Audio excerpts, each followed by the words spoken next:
Hello profiteers. In this video we'll be talking about Nifty levels and why Nifty is again feeling stuck in a range between 17,400 to 17,800. Today, Thursday, you saw that it could not cross, almost tried to cross 17,800 लेकिन resistance है वहाँ पे.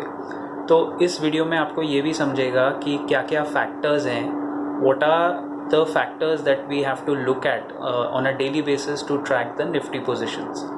तो first of all तो dollar index ये जब 105 या 104 के आसपास आता है, निफ्टी यूजुअली एफआईआईज़ की जो ब्रॉड बेस्ड बाइंग होती है कैश मार्केट में वो वापस आती है.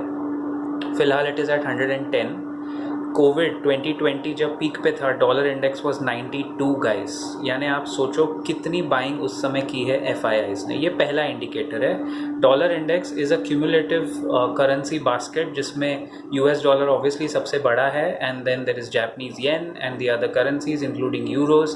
तो जितना डॉलर स्ट्रॉन्ग होता है उतना डॉलर इंडेक्स स्ट्रॉन्ग होता है एंड करेंसी फ्लोज के वजह से appropriate flows, inflows, FII flows and even most of the other foreign flows नहीं आ पाते because उनको वीक डॉलर में इमर्जिंग मार्केट्स में ज़्यादा कमाने का मौका मिलता है. स्ट्रॉन्ग डॉलर में जब वो एग्जिट करेंगे तो उनको इतना मौका नहीं मिलेगा because of currency fluctuations. So that was the first point. Second point is of course Dow Jones and Nasdaq का लेवल एवरी डे देखना है.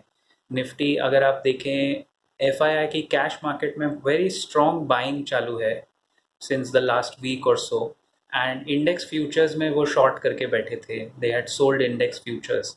तो निफ्टी थोड़ा रेंज में इसलिए है guys because on the one side in open cash positions the foreign investors have started buying slowly and index long के बजाय इंडेक्स शॉर्ट करके बैठे थे फॉर द लास्ट काफ़ी सम टाइम से. अब वो शॉर्ट पोजिशन शायद कवर हो रही हैं लेकिन it was not enough today to take it about 17,800. तो ये second point. Third point crude oil जो बहुत बड़ा डिटर्मिनेंट है which today in fact went below $90 per barrel.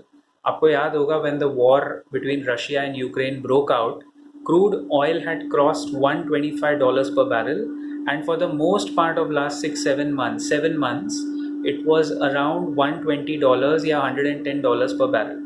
अभी बहुत महीनों के बाद ऐसा हुआ है कि it's gone below $90 per barrel. लेकिन आई पर्सनली फील ये क्रूड का जो फॉल है ये प्राइस में इंक्लूडेड है निफ्टी के. इट्स ऑलरेडी प्राइस्ड इन. तो इसके वजह से निफ्टी को कोई एक्सटर्नल ऐसा ना बड़ा पुश नहीं मिल रहा है. There is no major push that the Nifty is deriving from this. But ये थर्ड फैक्टर है. फोर्थ फैक्टर हम लोग एक और चीज़ देखते हैं. रेजिस्टेंस कहाँ है निफ्टी का? 17,800 बहुत बड़ा रेजिस्टेंस है. सपोर्ट कहाँ है? 17,400 अप्रॉक्स एंड 17,150 ये सपोर्ट लेवल्स है. तो उसी रेंज में ये जो बड़े बड़े हेजिंग और ट्रेडर्स और आर्बिट्राजर्स एंड स्पेक्यूलेटर्स होते हैं ये उसी रेंज में आपको ट्रेड करते हुए दिखेंगे. अगेन अब how will it cross 17,800? It needs an external trigger.